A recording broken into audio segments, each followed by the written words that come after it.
and welcome to Stories for Wonderful Children. I'm Dan Wendelin, your host and storyteller. Years ago, I began recording the bedtime stories I told my children every night. Now, I'd like to share those stories with you. I hope you enjoy my Stories for Wonderful Children.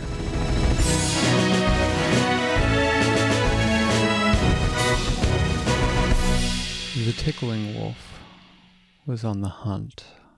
He crept through the tall grass of his meadow after the intruder. He had smelled the creature when it was still far off and was surprised at its foolishness that it had dared to trespass in his meadow.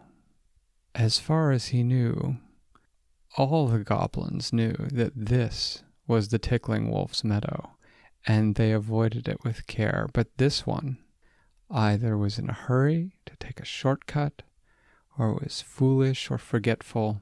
In any case, it did not matter. The tickling wolf crept closer, the grass barely moving at his passage, and then he could see his quarry just before him. He leapt, and with paws outstretched went goochie goochie goochie goo, and the goblin went ah, but it was too late. The tickling wolf had firmly stuck its paws under the goblin's armpits, and the goblin started going, hee, oh, stop that, leave me alone. And the tickling wolf said, all right, that's your tickle. You've paid the price of passage through my meadow. Now get along. And the goblin scooted off on whatever his task was. The tickling wolf watched the goblin go and then looked down and saw that in the grass at his feet there was a piece of paper. He picked it up and looked at it, but the tickling wolf could not read. He had never learned how. But he recognized one word that was on the paper because he had seen it many times. It was the word Winella. Thought the tickling wolf. I wonder why the goblin would be carrying something with Winella's name on it. I think they're up to no good. And as he was standing there pondering that, he heard a rustling sound behind him, and he turned and looked, and he saw a woman gliding towards him above the grass. She was riding on a board that floated just above the tops of the grass, and she carried a large purse slung over one shoulder. The tickling wolf immediately crouched down into the grass, but she had already spotted him. She glided over until she was just a few feet from him and said, hello there, I see you. And the wolf said, well, I'm the tickling wolf, and I'm going to tickle you. And he started towards her, and she said, no, you're not. And the tickling wolf stopped. And he said, I'm not. I'm pretty sure I am. I'm the tickling wolf. It's what I do. And she said, well, my name is Aubrin, and you are not allowed to tickle me because I have not given you permission to do so. And you are not allowed to touch me if I don't allow you to do so. And the tickling wolf said, really? And Aubrin said, yes, that's the way life works. And the tickling wolf said, oh, who are you? And she said, I'm Aubrin. I'm on my way back to the city. I've been studying abroad for a year. What do you have there? She said, motioning to the note in the tickling wolf's paw. The tickling wolf said, I don't know. It's something I got off a goblin. It has my friend Winella's name on it. And Aubrin said, Winella? I have a niece named Winella. The tickling wolf said, maybe it's the same one. Can you read? Aubrin said, I can read. Several languages, actually. Can you read goblin? Asked the wolf. I can, said Aubrin. May I see it? And the wolf handed her the note. Aubrin read it, and her eyebrows climbed as she did. She said, oh my, it sounds like some goblins are planning on kidnapping my niece. I must go right now. And the tickling wolf said, you sure I can't tickle you? And Aubrin said, very well, you may tickle my left second toe. It's my most ticklish toe. And the wolf said, goochie goochie goochie goo, and he tickled her toe, And she just sort of looked at him for a second. He said, wait, I'm going to try it again. Googie, googie, googie, goo. And he tickled her left second toe again, and she smiled just a little. And then she said, well, I must be going now. And she flew off on her surfboard. She flew through the air, going faster and faster towards her niece's home. She had been away for a whole year studying in the Dragonlands and was looking forward to seeing family again.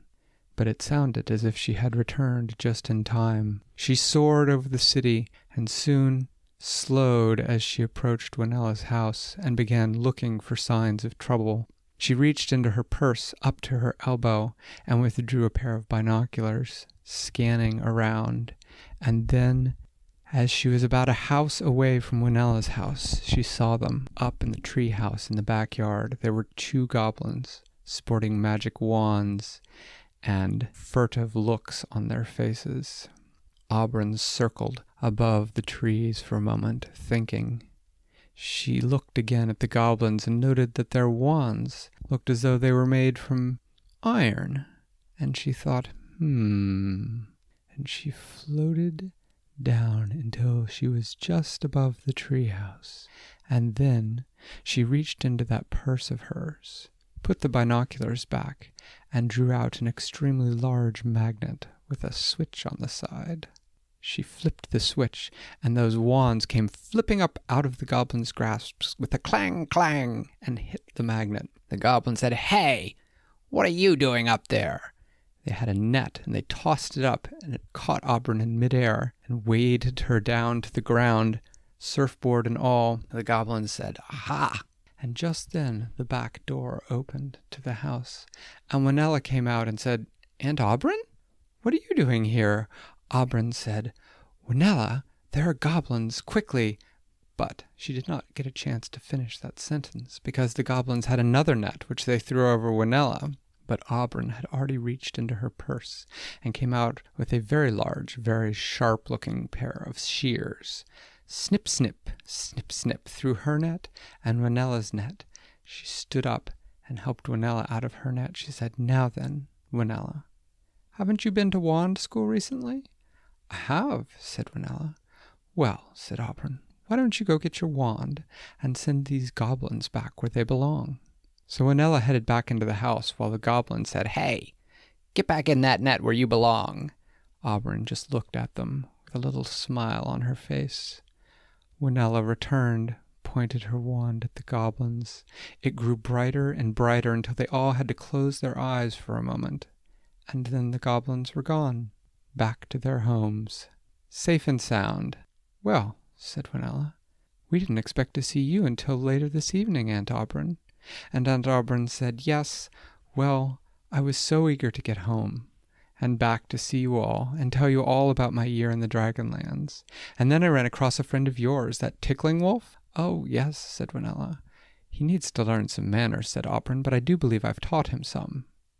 That would be great, said Winella. Anyway, said Aubrin, I wanted to hurry back because the tickling wolf had heard that these goblins were up to no good. Well, I'm so glad you came back, said Winella. Won't you come in and tell us all about your adventures? Yes, indeed, said Aubrin. Does your mother still make that lovely tea? She does, said Winella. Come on in and sit down. She opened the door, yelling, Hey, everybody! Aunt Aubrin's back! And they went inside, and Aubrin told them all about the things that she had done during her year away studying in the Dragonlands. And I will tell you about that tomorrow night. Thanks for listening to Stories for Wonderful Children. I created today's story, but questions and clever commentary were supplied by my children. The intro and outro music is by Brandon Thompson. If you enjoy the show, please tell someone about it, or leave a review on Apple Podcasts. Our email is storiesforwonderfulchildren@gmail.com, and you can also find us on Facebook or Twitter. I'm Dan Windeland, reminding you to tell someone you love a story.